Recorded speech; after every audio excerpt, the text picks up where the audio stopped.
Muy queridos hermanos, bendiciones para todos. Un saludo para todos los miembros de la Legión de María. Todos los sábados siempre nos encomendamos de manera especial a la Virgen. El sábado es el día consagrado a María.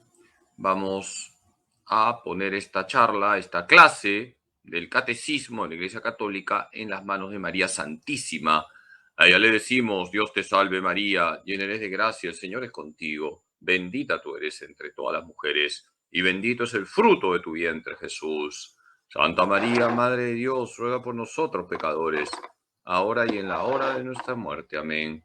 Gloria al Padre, y al Hijo, y al Espíritu Santo, como era en el principio, ahora y siempre, por los siglos de los siglos. Amén. Bendiciones para todos. Vamos a seguir con el estudio del Catecismo de la Iglesia Católica. Qué bonito que es el Catecismo. Ahí se nos presenta la doctrina de la Iglesia Católica. Cuando nosotros conocemos la doctrina de la Iglesia Católica, podemos descubrir la belleza de nuestra fe. Hoy vamos a estudiar lo que nos dice el Catecismo de la Iglesia Católica en los números 456 al 483. Empecemos ya con la clase.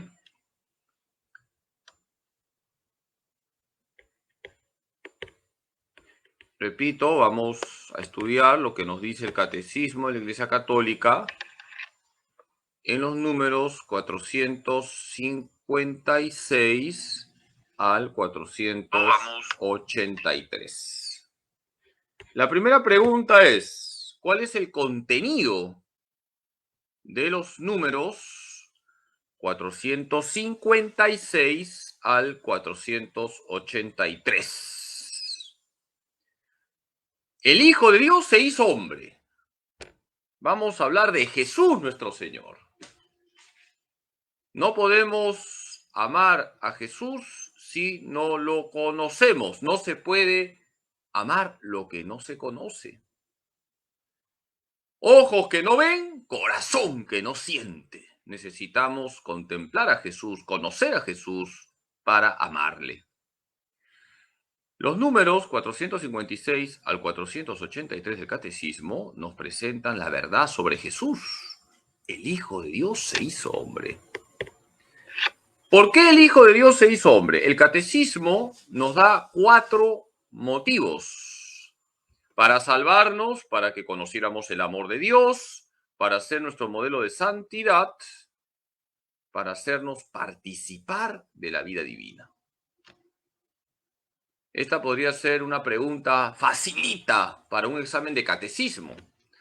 ¿Por qué el Hijo de Dios se hizo hombre? Número 1, para salvarnos. Número 2, para que conociéramos el amor de Dios. Número 3, para ser nuestro modelo de santidad. Número 4, para hacernos participar de la vida divina. Dios se hace hombre para salvarte. Dios se hace hombre para que conozcas el amor que te tiene. Dios se hace hombre para que Él sea tu modelo. Dios se hace hombre para que tú participes de su vida, la vida divina. ¿Cómo no emocionarnos al darnos cuenta de estos 4 motivos por los cuales el Hijo de Dios se hizo hombre? El Hijo de Dios se hizo hombre para salvarnos. El Hijo de Dios se hizo hombre para que conociéramos el amor de Dios. El Hijo de Dios se hizo hombre para ser nuestro modelo de santidad. El Hijo de Dios se hizo hombre para hacernos participar de la vida divina. El Verbo se encarnó para salvarnos, reconciliándonos con Dios. Dios nos amó y nos envió a su Hijo como propiciación por nuestros pecados. Primera de Juan 4:10. El Padre envió a su Hijo para ser Salvador del mundo. Primera de Juan 4:14. Él se manifestó para quitar los pecados. Primera de Juan 3:5. Todo esto lo pueden leer en el Catecismo de la Iglesia Católica en el número 457. Dios se hizo hombre para salvarnos. Nosotros creemos en un Dios que salva. Y el único Salvador es Jesucristo, no hay otro. El Verbo se encarnó para que nosotros conociésemos así el amor de Dios. En esto se manifestó el amor que Dios nos tiene, en que Dios envió al mundo a su Hijo único para que vivamos por medio de él. Primera de Juan 4:9. Porque tanto amó Dios al mundo que dio a su Hijo único para que todo el que cree en él no perezca, sino que tenga vida eterna. Juan 3:16. Dice el Catecismo de la Iglesia Católica en el número 458, que el Verbo se encarnó para que nosotros conociésemos así el amor de Dios. Dios se hace hombre porque te ama. Y con eso ya lo hemos dicho todo. El Verbo se encarnó para que nosotros conociésemos así el amor de Dios. El Verbo se encarnó para ser nuestro modelo de santidad. Tomad sobre vosotros mi yugo y aprended de mí, que soy manso y humilde de corazón. Mateo 11:29. Yo soy el camino, la verdad y la vida. Nadie va al Padre sino por mí. Juan 14:6. Todo esto lo pueden leer en el Catecismo de la Iglesia Católica en el número 459. Queridos hermanos, ¿quién es nuestro modelo con mayúsculas? Jesús. ¿Quién es nuestro referente con mayúsculas? Jesús. ¿A quién tienes que contemplar todos los días para imitarle? A Jesús. El Verbo se encarnó para ser nuestro modelo de santidad. Hay que imitar a Jesús. No hay que imitar a ídolos, falsos dioses. Tenemos que imitar a Jesús. A veces uno se encuentra con jóvenes que se hacen unos peinados más raros. Parece que una gallina ha hecho un nido en sus pelos. Y uno pregunta, oye, ¿y ese peinado? Padrecito, estoy imitando a este cantante de rock. No imites a quienes no son referentes de santidad. Imita a Jesús. El Verbo se encarnó para ser nuestro modelo de santidad. Catecismo de la Iglesia Católica, número 459. El Verbo se encarnó para hacernos partícipes de la naturaleza divina, segunda de Pedro 1:4, porque tal es la razón por la que el Verbo se hizo hombre y el Hijo de Dios, Hijo del hombre, para que el hombre, al entrar en comunión con el Verbo y al recibir así la filiación divina, se convirtiera en Hijo de Dios. San Ireneo de Lyon. Todo esto lo puede leer en el Catecismo de la Iglesia Católica en el número 460. El Verbo se encarnó para hacernos participar de la naturaleza divina. Jesucristo nos hace participar de la vida divina. Somos divinizados por Jesús. Queridos hermanos, ya se aprendieron los 4 motivos por los que el Verbo se hizo carne. Ya se aprendieron los 4 motivos por los que Dios se hizo hombre. ¿Les tomo el examen? El Hijo de Dios se hizo hombre para salvarnos, número 1. El Hijo de Dios se hizo hombre para que conociéramos el amor de Dios, número 2. El Hijo de Dios se hizo hombre para ser nuestro modelo de santidad. Número 3. El Hijo de Dios se hizo hombre para hacernos participar de la vida divina. Número 4. Queridos hermanos, Dios se hace hombre para que seas salvo. Dios se hace hombre para que conozcas cuánto te ama. Dios se hace hombre para ser tu modelo. Imita a Cristo. Dios se hace hombre para que participes de su vida, la vida eterna. Qué bonito lo que nos dice el Catecismo sobre los motivos por los que el Hijo de Dios se hizo hombre. ¿A qué nos lleva decir que el Hijo de Dios se hizo hombre? Al misterio de la encarnación. Nosotros creemos en el misterio de la encarnación. La fe cristiana nos habla del misterio de la encarnación. ¿Y qué es el misterio de la encarnación? Es el acontecimiento por el cual el Hijo, sin dejar de ser Dios, se hace hombre. Es el misterio de Dios hecho hombre. ¿Qué es el misterio de la encarnación? Es el misterio de Dios hecho hombre. El Hijo, sin dejar de ser Dios, se hace hombre. El misterio de la encarnación es el misterio de Dios hecho hombre. Jesús es verdadero Dios y verdadero hombre. Volviendo a tomar la frase de San Juan, el verbo se encarnó, Juan 1:14. La Iglesia llama encarnación al hecho de que el Hijo de Dios haya asumido una naturaleza humana para llevar a cabo por ella nuestra salvación, dice el Catecismo de la Iglesia Católica en el número 461.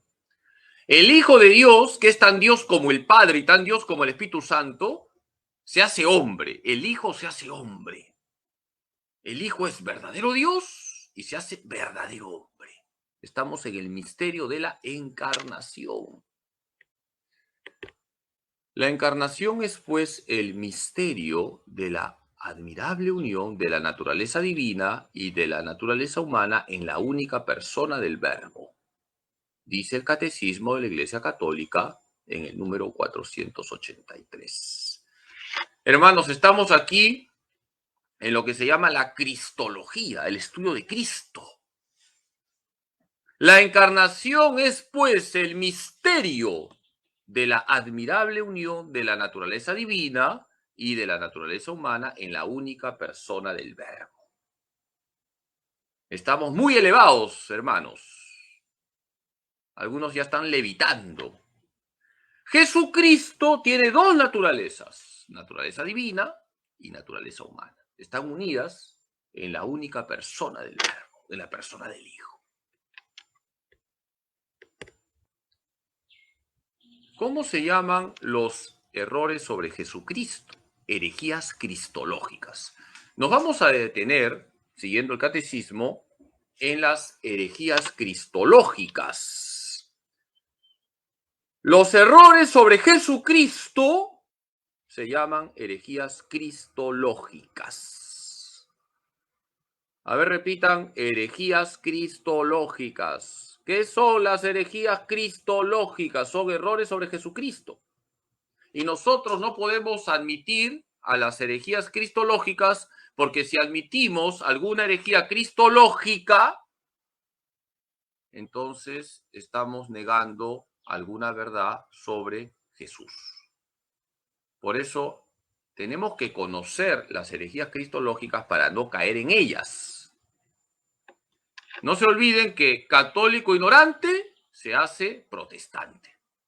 Hay que conocer cuáles son los errores para detectar inmediatamente el error y no caer en él.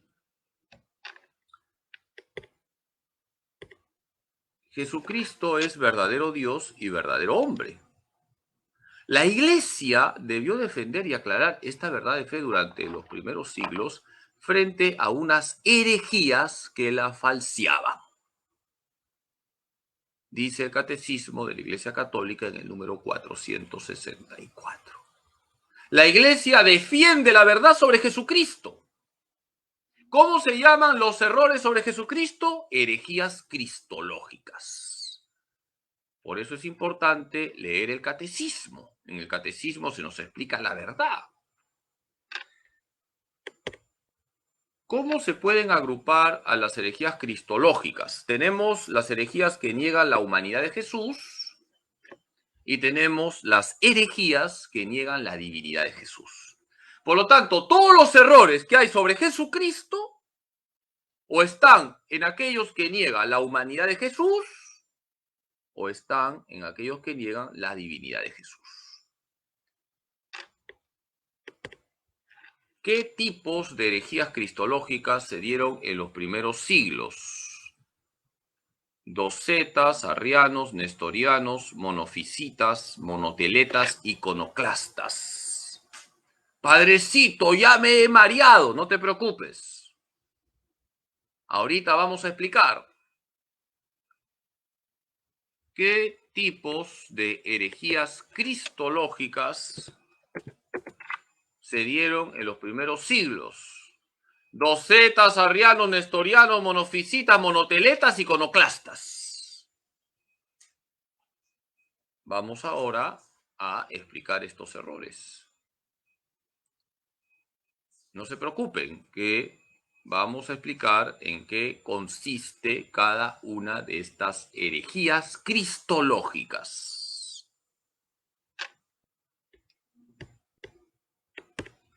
¿Quiénes fueron los docetas? Negaban la humanidad de Jesús. Los docetas negaban la humanidad de Jesús, la verdadera humanidad de Jesús. Pensaban que Jesús era un fantasma. La iglesia rechazó a los docetas. Por lo tanto, ya saben quiénes fueron los docetas. ¿Quiénes fueron los docetas? Los que negaban la humanidad de Jesús. Jesús es verdadero hombre. No podemos negar la humanidad de Jesús. Más aún, decía Santa Teresa de Jesús, que la humanidad santísima de Jesús es el camino para la divinidad. Los docetas negaban la humanidad de Jesús. Las primeras herejías negaron menos la divinidad de Jesucristo que su humanidad verdadera, docetismo gnóstico. Desde la época apostólica, la fe cristiana insistió en la verdadera encarnación del Hijo de Dios venido en la carne. Primera de Juan 4, 2 al 3, segunda de Juan 7. Dice el Catecismo de la Iglesia Católica en el número 465. Por lo tanto, ya saben ustedes quiénes son los docetas. ¿Quiénes son los docetas? Los que negaban la verdadera humanidad de Jesús. Nosotros tenemos que afirmar con todas las fuerzas de nuestro corazón la verdadera carne de Cristo. Cuando tú recibes la Eucaristía, recibes la carne vivificante de Cristo, el cuerpo y la sangre, el alma y la divinidad de Cristo, verdadero Dios y verdadero hombre.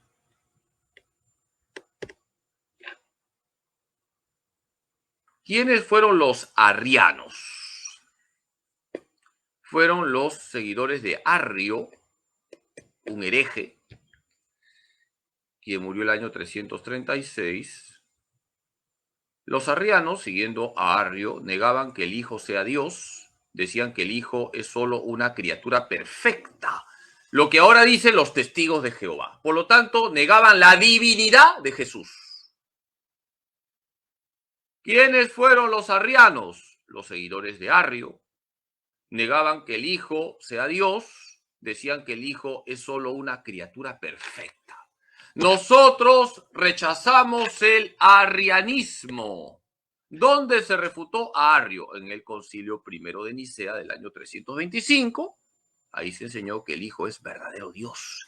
Dios de Dios, luz de luz, Dios verdadero de Dios verdadero, engendrado, no creado, de la misma naturaleza del Padre. ¿Dónde se refutó Arrio? En el Concilio I de Nicea del año 325.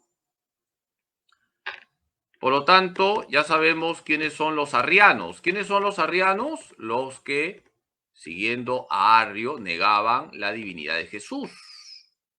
¿Y dónde se refutó a Arrio? En el Concilio I de Nicea del año 325. El primer concilio ecuménico de Nicea, en el año 325, confesó en su credo que el Hijo de Dios es engendrado, no creado, de la misma sustancia que el Padre, y condenó a Arrio, que afirmaba que el Hijo de Dios salió de la nada y que sería de una sustancia distinta de la del Padre, dice el Catecismo de la Iglesia Católica en el número 465. Por lo tanto, la Iglesia en el primer concilio de Nicea afirmó que el Hijo es Dios, tan Dios como el Padre. El Hijo no es una criatura. El Hijo es tan Dios como el Padre, es de la misma sustancia del Padre. Hoy en día, los testigos de Jehová, al igual que los arrianos, niegan la divinidad de Jesús. Nosotros confesamos que Jesucristo es el Hijo de Dios tan Dios como el Padre. Dios de Dios, luz de luz, Dios verdadero de Dios verdadero, engendrado, no creado, de la misma naturaleza del Padre. Homoousios, se dice en griego, homoousios, de la misma naturaleza, de la misma sustancia que el Padre. Sigamos con las herejías. ¿Quiénes fueron los nestorianos?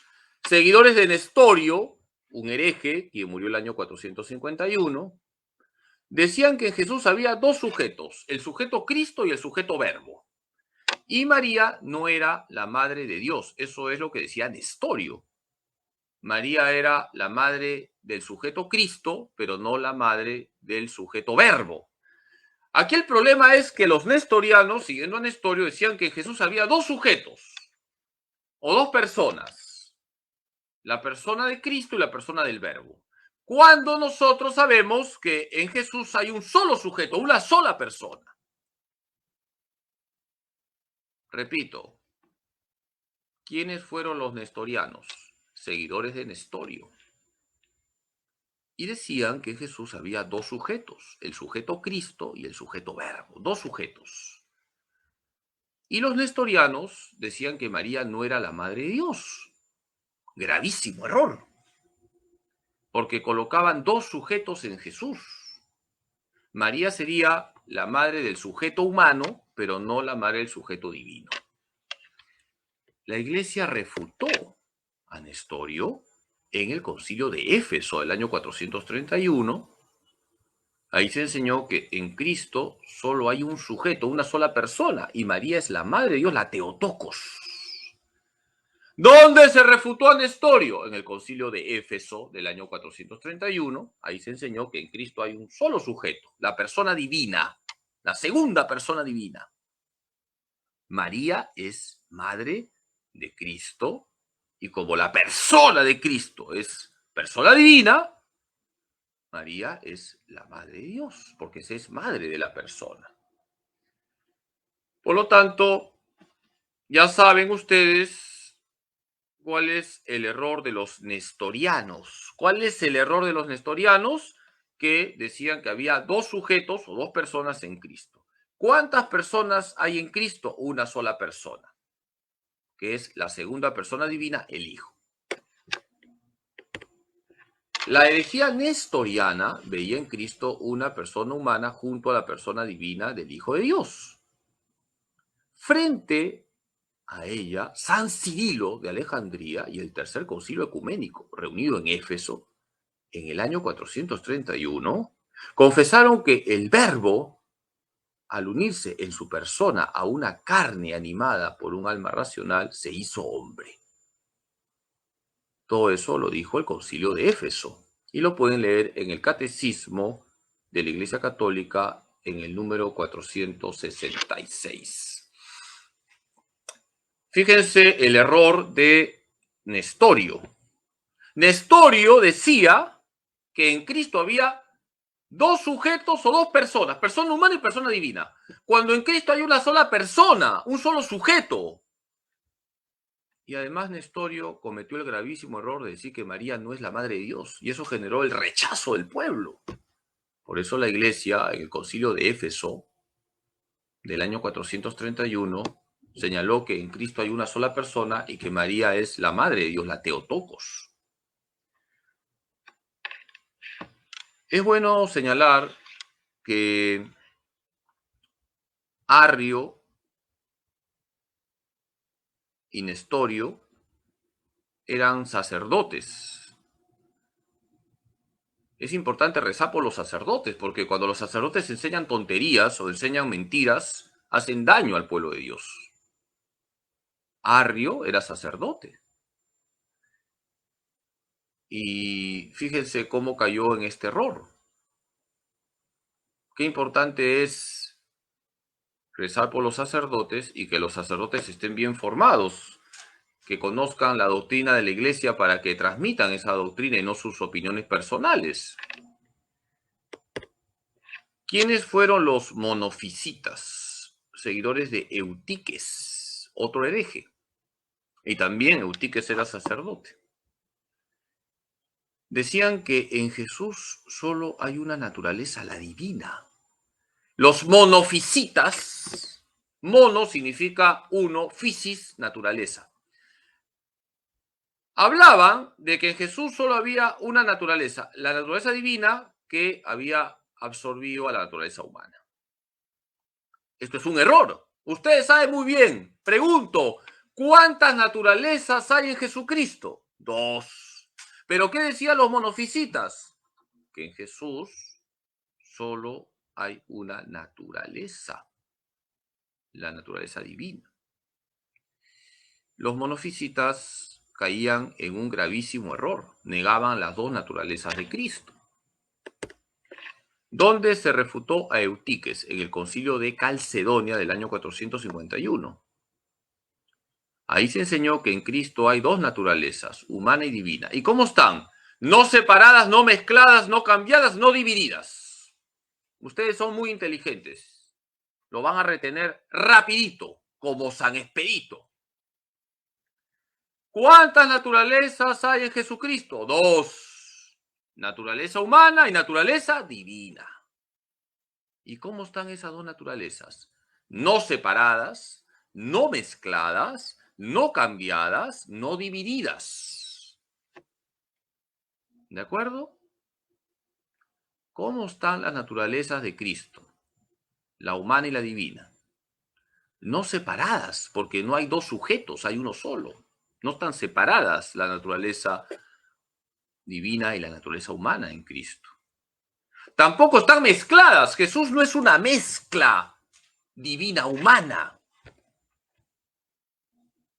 La naturaleza divina y la naturaleza humana de Cristo no están mezcladas. Jesús no es una mezcla. Jesús no es un café con leche. La naturaleza divina y la naturaleza humana no están cambiadas. Lo divino es divino, lo humano humano. Jesús, verdadero Dios, infinito, todopoderoso, verdadero hombre. ¿Y por qué es verdadero hombre? Jesús llora. Jesús tiene hambre. Jesús se ríe. Jesús muere como verdadero hombre. La naturaleza divina y la naturaleza humana no están cambiadas. Lo divino es divino, lo humano humano. Y la naturaleza humana y la naturaleza divina no están divididas. Jesús no es mitad Dios y mitad hombre. Jesús no es semidios y semihombre. Jesús es verdadero Dios y verdadero hombre. Naturaleza divina intacta, naturaleza humana intacta. Jesús no es como un centauro, mitad una cosa, mitad la otra. ¿Han visto a los centauros? ¿Ustedes han visto alguna vez cómo son los centauros? No me digan que los han visto porque no existen. Imagínense cómo es un centauro. Jesús no es mitad Dios, mitad hombre. Por lo tanto, esto es importante aprender. Puede ser una preguntita sencilla de un examen de catecismo. ¿Cómo están las naturalezas que hay en Cristo? La naturaleza humana y la naturaleza divina. No separadas, no mezcladas, no cambiadas, no divididas. Los monofisitas afirmaban que la naturaleza humana había dejado de existir como tal en Cristo al ser asumida por su persona divina de Hijo de Dios. Enfrentando a esta herejía, el Cuarto Concilio Ecuménico de Calcedonia confesó en el año 451 las dos naturalezas de Cristo, la naturaleza divina y la naturaleza humana. Jesús es verdadero Dios y Jesús es verdadero hombre. Por lo tanto, ¿cómo tenemos que decir que está la naturaleza divina y la naturaleza humana en Cristo? No separadas, no mezcladas, no cambiadas, sino divididas. ¿Quiénes fueron los monoteletas? Seguidores de Sergio de Constantinopla, quien murió el año 638. Y era obispo, imagínense ustedes. Un obispo también puede equivocarse, por eso es importante rezar por los obispos. Sergio de Constantinopla era obispo de Constantinopla y también cayó en el error. ¿Quiénes fueron los monoteletas? Mono es uno, celos, voluntad. Decían que en Jesús solo había una voluntad, la voluntad divina. Y yo les pregunto a ustedes, que son grandes teólogos, ¿cuántas voluntades hay en Jesucristo? Si en Jesucristo hay dos naturalezas, naturaleza divina y naturaleza humana, ¿cuántas voluntades debe tener Jesucristo? ¿Cuántas? Dos, voluntad divina y voluntad humana. Los monoteletas van a decir que en Cristo hay una sola voluntad. ¿Y dónde se refutó a los monoteletas? En el Concilio III de Constantinopla, que se realizó en los años 680 al 681. Ahí se enseñó que en Cristo hay dos voluntades, la voluntad divina y la voluntad humana. Por lo tanto, frente a los monoteletas, el Concilio III de Constantinopla dijo que en Cristo hay dos voluntades, voluntad divina y voluntad humana. Y la voluntad humana de Jesús está en armonía con la voluntad divina. Ustedes seguramente se acuerdan de la oración de Jesús en Getsemaní. Abba, Padre, que no se haga mi voluntad, sino la tuya. Ahí aparece la voluntad humana de Jesús que se orienta a la voluntad del Padre, que es la voluntad divina. La Iglesia confesó en el Sexto Concilio Ecuménico que Cristo posee dos voluntades y dos operaciones naturales, divinas y humanas, no opuestas, sino cooperantes. De forma que el Verbo hecho carne, en su obediencia al Padre, ha querido humanamente todo lo que ha decidido divinamente con el Padre y el Espíritu Santo para nuestra salvación. Eso lo enseñó el Concilio de Constantinopla III el año 681. La voluntad humana de Cristo sigue a su voluntad divina sin hacerle resistencia ni oposición, sino todo lo contrario, estando subordinada a esta voluntad omnipotente.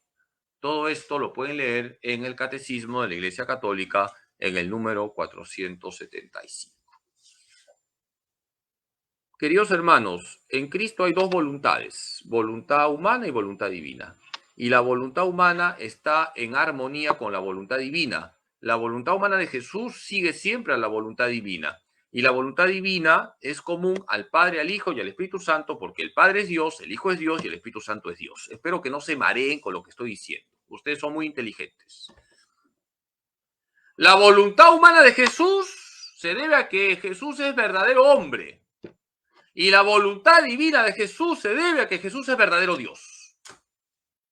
Y Jesús es verdadero Dios porque el Hijo es Dios, tan Dios como el Padre y tan Dios como el Espíritu Santo. Nosotros tenemos voluntad humana. Y nosotros debemos hacer siempre la voluntad divina. Nuestra voluntad humana tiene que estar en armonía con la voluntad de Dios.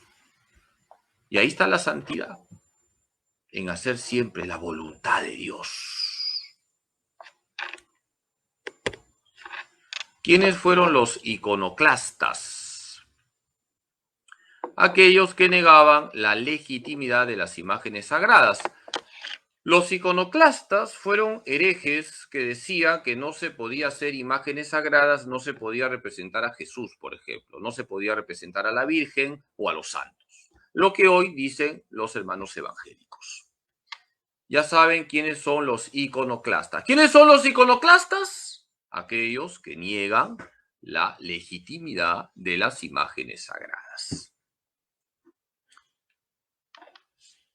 Vamos a preguntarnos, donde se refutó a los iconoclastas en el Segundo Concilio de Nicea del año 787. Ahí se enseñó la legitimidad de las imágenes sagradas. Si Jesús es verdadero hombre, se le puede representar. Si tú dices que no se puede pintar a Jesús, que no se puede hacer una imagen de Jesús, estás negando la verdadera humanidad de Jesús. En el Segundo Concilio de Nicea del año 787 se enseñó dogmáticamente el valor de las imágenes sagradas. Si Jesús es verdadero hombre, se le puede representar. Jesús tiene un rostro, Jesús tiene un corazón. Por eso qué bonito es tener en nuestras casas una imagen del Sagrado Corazón de Jesús. Aquí en la parroquia, en el santuario del Señor de la Divina Misericordia, estamos haciendo las entronizaciones con la Legión de María al Sagrado Corazón de Jesús en las casas. Qué bonito es cuando uno llega a una casa y encuentra una imagen del Sagrado Corazón de Jesús o una imagen de nuestra Madre Santísima. Qué bonito es contemplar el corazón de María también. La Iglesia nos enseña que las imágenes sagradas tienen su valor. La Iglesia siempre ha admitido que en el cuerpo de Jesús, Dios, que era invisible, en su naturaleza se hace visible. En efecto, las particularidades individuales del cuerpo de Cristo expresan la persona divina del Hijo de Dios. Él ha hecho suyo los rasgos de su propio cuerpo humano hasta el punto de que, pintados en una imagen sagrada, pueden ser venerados, porque el creyente que venera su imagen venera a la persona representada en ella, dice el Concilio Segundo de Nicea. Y lo pueden leer en el Catecismo de la Iglesia Católica en el número 477. Queridos hermanos, la Iglesia nos ha enseñado siempre que no hay ningún problema en tener imágenes sagradas. Las imágenes sagradas nos llevan a la oración. Las imágenes sagradas nos llevan a tener presencia de Dios, presencia de la Virgen, presencia de los santos. No hay ningún problema en pintar al Señor porque Jesús es verdadero hombre.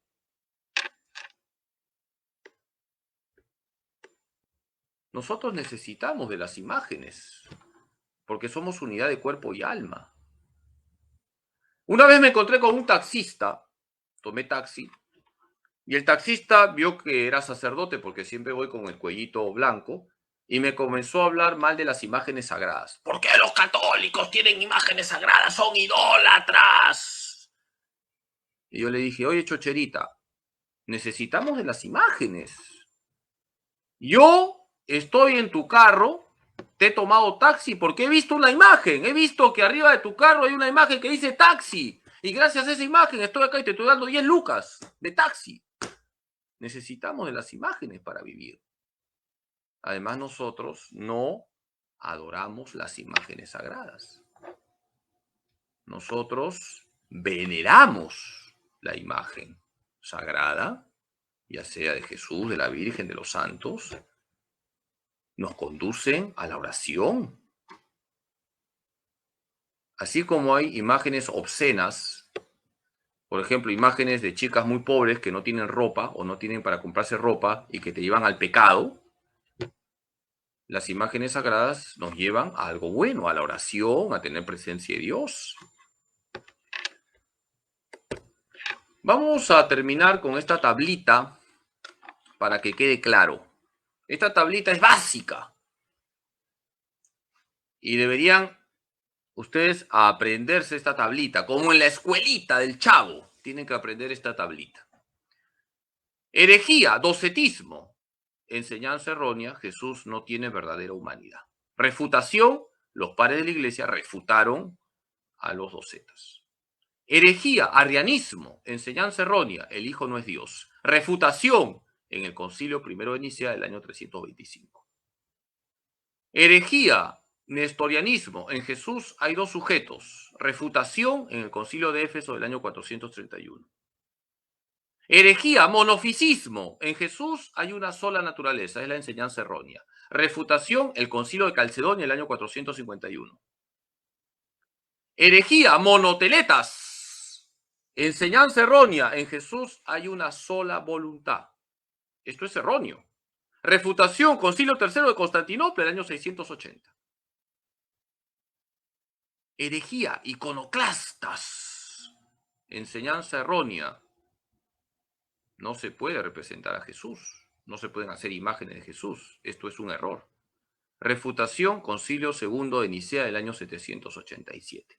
Aquí tenemos en esta tablita las herejías cristológicas. ¿Qué son las herejías cristológicas? Errores sobre Jesús. El docetismo dice que Jesús no tiene verdadera humanidad. El arianismo dice que el Hijo no es Dios. El nestorianismo que en Jesús hay dos personas o dos sujetos. El monofisismo que en Jesús hay una sola naturaleza. Los monoteletas que en Jesús hay una sola voluntad. En el error de los iconoclastas nos encontramos con que se prohíbe hacer una imagen sagrada o imágenes sagradas sobre Jesús. Por lo tanto, cuando decimos la refutación, estamos hablando de dónde acudir. Y para hablar de dónde acudir, tengan paciencia, necesitamos este otro dato, esta tabla. Esta tabla es muy importante. Las dos tablas son importantes. En el primer concilio de Nicea del año 325 se enseñó que el Hijo es verdadero Dios. En el concilio de Éfeso del año 431, en Jesús hay una sola persona. Por eso María es la Madre de Dios. En el concilio de Calcedonia del año 451, en Jesús hay dos naturalezas, divina y humana. No separadas, no mezcladas, no cambiadas, no divididas. Esto tienen que aprendérselo de memoria. En el tercer concilio de Constantinopla del año 680 al 681 se enseñó que en Jesús hay dos voluntades, divina y humana. En el segundo concilio de Nicea del año 787 se enseñó que a Jesús, verdadero hombre, se le puede representar. Por lo tanto, aquí tenemos la síntesis de cómo refutar todas las herejías cristológicas. Esta tablita complementa la anterior y es tan importante como la anterior. ¿Qué dijo el primer concilio de Nicea del año 325? Que el Hijo es verdadero Dios. ¿Qué dijo el concilio de Éfeso del año 431? Que en Jesús hay una sola persona. ¿Qué dijo el concilio de Calcedonia del año 451? Que en Jesús hay dos naturalezas, divina y humana, no separadas, no mezcladas, no cambiadas, no divididas. ¿Qué dijo el tercer concilio de Constantinopla de los años 680 al 681? Que en Jesús hay dos voluntades, voluntad divina y voluntad humana. ¿Y qué dijo el segundo concilio de Nicea del año 787? Que a Jesús, verdadero hombre, se le puede representar. Qué bonito es tener siempre a nuestro lado imágenes sagradas. Por ejemplo, me han regalado esta imagen de San Charbel. Mañana es la memoria de San Charbel. Yo le tengo cariño a San Charbel por dos motivos. Primer motivo, San Charbel nació el 8 de mayo. El 8 de mayo nació San Juan María Vianney. El 8 de mayo nació San Charbel. El 8 de mayo nacen los santos, menos este pecador. Y el segundo motivo de San Charbel es que San Charbel es libanés. Y por parte de mi madre, mis bisabuelos eran libaneses. De hecho, mi abuelita es María Fajri Zúcar, que en paz descanse. San Charbel. Siempre es bueno tener imágenes de los santos también para recordar lo que hicieron e imitar sus virtudes. No hay ningún problema en tener imágenes sagradas.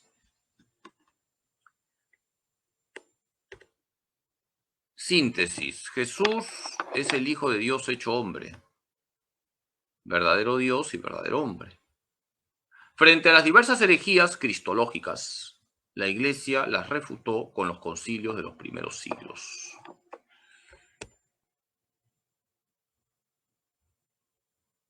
Gracias, porque estoy leyendo que se están acordando que mañana celebro mi bautismo. Qué alegría cuando los feligreses se acuerdan del aniversario del bautismo de su pastor, de este pecador. Tarea, leer estas citas bíblicas que están en el Catecismo de la Iglesia Católica, números 456 al 483. Juan 1:14, primera de Juan 4:10, Juan 3:16, Juan 14:6, segunda de Pedro 1:4, primera de Juan 4:2 al 3, Filipenses 2:5 al 8, primera de Timoteo 3:16, Gálatas 2:20. Entonces, hagan sus ficheros. Al final del año vamos a premiar el mejor fichero de la Legión de María. El fichero de oro, el fichero de plata, el fichero de bronce y el fichero de perejil. Premio Consuelo. Van a leer y van a hacer sus fichitas con relación a estas citas. Juan 1:14, primera de Juan 4:10. Juan 3:16, Juan 14:6, segunda de Pedro 1:4, primera de Juan 4:2 al 3, Filipenses 2:5 al 8, primera de Timoteo 3:16, Gálatas 2:20. Vamos a terminar con la oración por la beatificación de Fran Duff. Dios Padre nuestro, tú que iluminaste a tu siervo Fran Duff con un conocimiento profundo del misterio de tu iglesia como cuerpo de Cristo y del lugar que ocupa María, la Madre de Jesús, en este misterio, en su inmenso deseo de compartir este conocimiento con los demás y en filial dependencia de María, él formó su legión para que fuera un signo de su amor de madre para con la humanidad y un medio para enrolar a todos sus hijos en la obra evangelizadora de la Iglesia.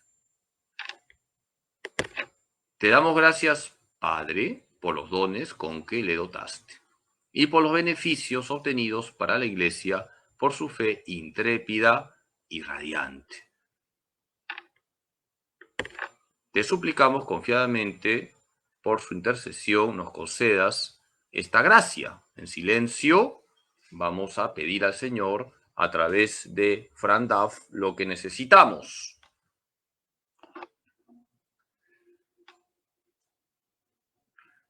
Te pedimos también que, si es tu voluntad, sea reconocida por la Iglesia la santidad de su vida, para gloria de tu nombre, por Jesucristo nuestro Señor. Amén. Dios te salve María, llena eres de gracia, el Señor es contigo. Bendita tú eres entre todas las mujeres, y bendito es el fruto de tu vientre, Jesús.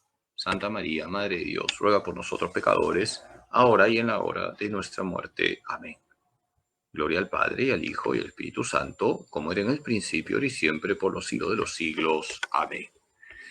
Muchas gracias por su paciencia. Hemos estudiado lo que nos dice el Catecismo de la Iglesia Católica sobre las herejías cristológicas. Hay que conocer la verdad sobre Jesucristo. Jesucristo es verdadero Dios y verdadero hombre. En Jesús hay una sola persona divina, el Hijo, una sola persona divina, dos naturalezas. Naturaleza divina, naturaleza humana, dos voluntades. Voluntad divina, voluntad humana.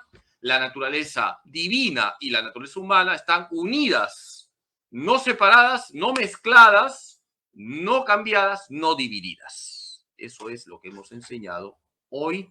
Por eso hay que detectar todos los errores que hay en relación con nuestro Señor Jesucristo. Muchas gracias por su paciencia. Quiero invitarles. Este martes voy a presentar mi último libro, El Credo. He hecho un librito que va a publicar la Conferencia Episcopal, el Departamento de Liturgia, donde estoy explicando el Credo Niceno-Constantinopolitano. Lo voy a presentar aquí en la parroquia, el Santuario del Señor de la Divina Misericordia, a las 8 de la noche en el Salón Parroquial. Están invitados. Y también les invito, si es que pueden, ir a la Feria Internacional del Libro el día 29 de julio a las 4 de la tarde. Este pecador esta semana va a presentar 2 libritos.